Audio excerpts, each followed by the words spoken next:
Okay, so we just bend the pin a little bit. So now it should go through the PCB board. Okay, so this is the way it looks like. All right. So the way it's designed is that we just need to solder the holes with a pin when there is a wire. So you see there are wire here, right? We just need to solder these holes. Okay. So that will simplify this problem a little bit. So the way we do it is we're gonna find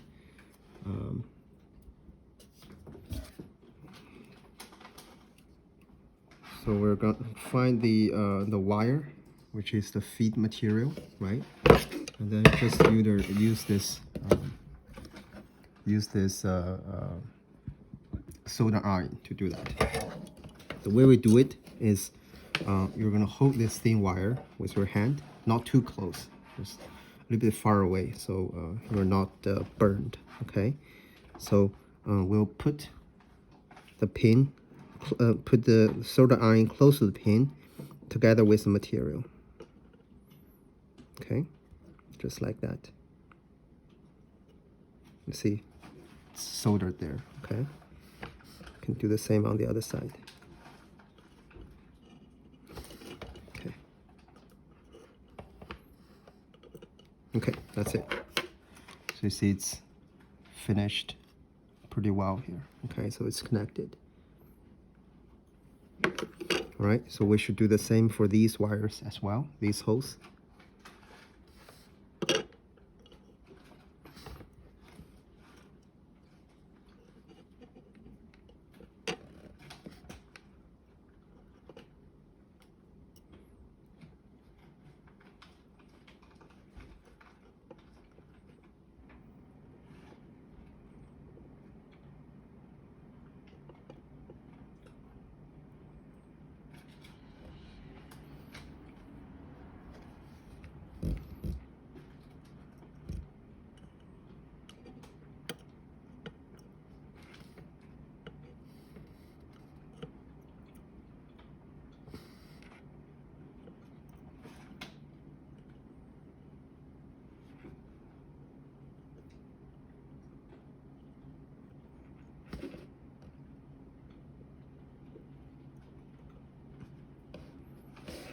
Okay. So that's it for the microprocessor. So you see, it's actually connected pretty well.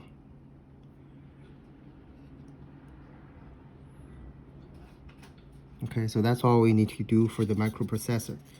We just need to further connect the RHMT sensor onto the PCB board. So it has 3 pins, and we're just gonna connect it this way.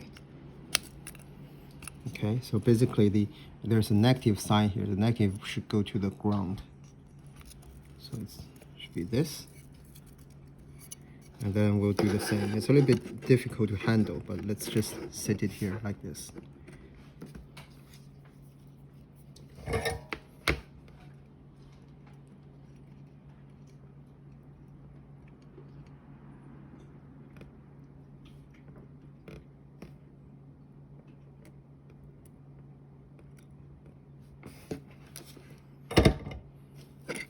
Okay. It's done. All right. And then it's the connector for the sensors. It's gonna face this way because finally we have to screw the wires. So you see the screws here. We have to screw the wires through these holes so that we can fit the sensor connector here. So we can similarly do that thing. Let's find a, yeah. Find a thing to make it higher.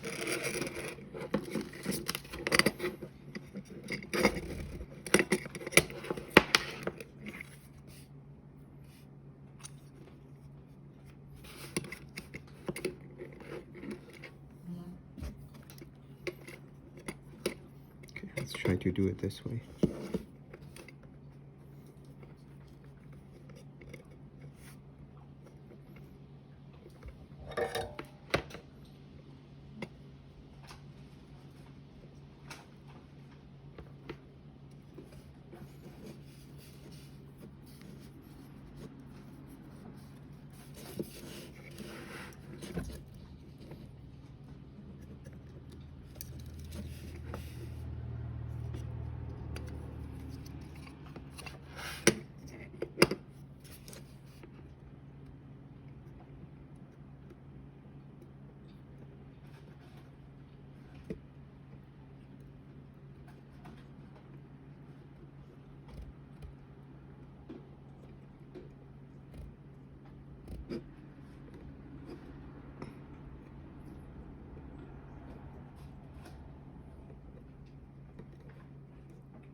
Okay, so that's all for the connectors here for the soldering part. Okay, so now we just need to connect the sensor to the PCB board. So basically these 4 pins here. So actually for this sensor, you see there are 8 wires, but we're not going to use all of them. We're just going to use 4 of the wires. So we need to cut the red, black, and yellow one, and also cut the white one. Okay, so let's just find a scissor.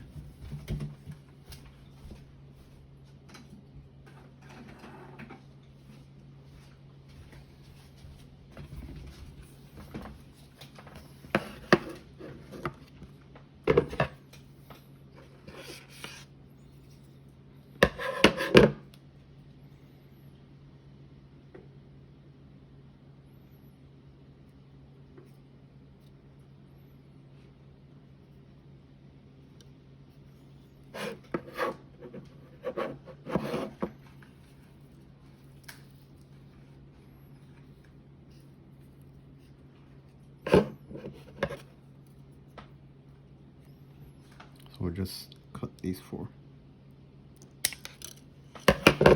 Okay, so we can also cut the other side because we're gonna use the other side of the wire for the next sensor. All right, so we just need to stripe the wire here. We have a wire strapper.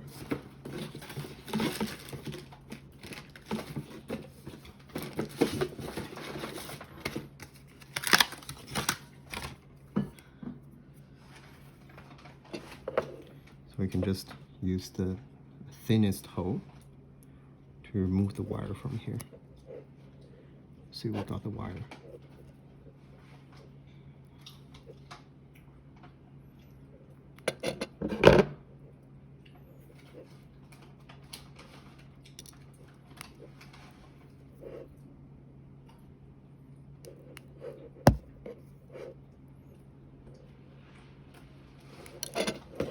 Okay, so to fix these wires onto the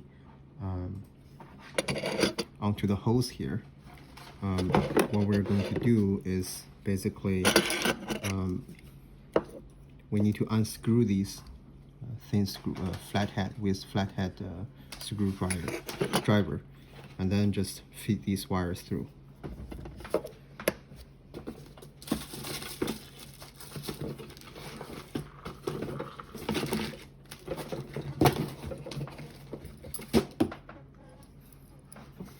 Okay, so if we unscrew it, you see how the port opens on the first one, right? It opens a thin hole here, and if we tighten that, it's gonna pinch the wire onto the connector. Okay, so the way we do it, let's say we just unscrew all of them.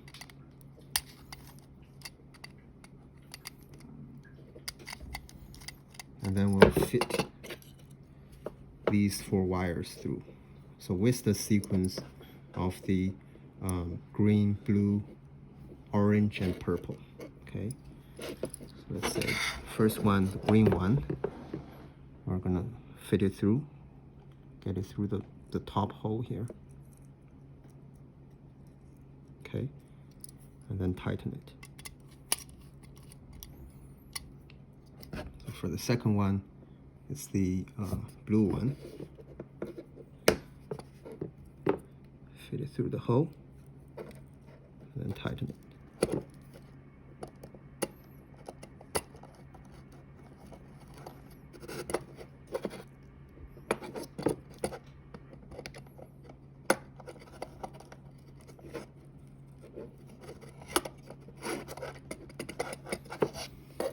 Third one is the orange wire.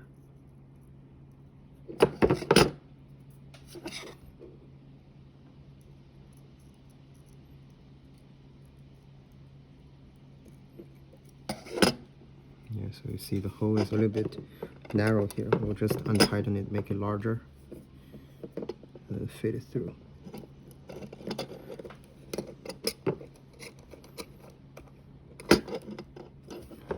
So the fourth one is here.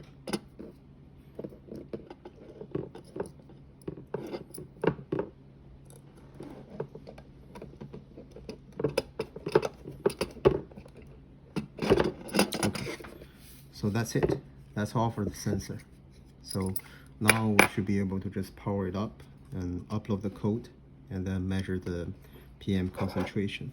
So for that, you can refer to the other video that I uploaded. That's a conversation with Dane, and he actually shows how to basically how to upload or how to use the libraries to run these sensors here. Okay.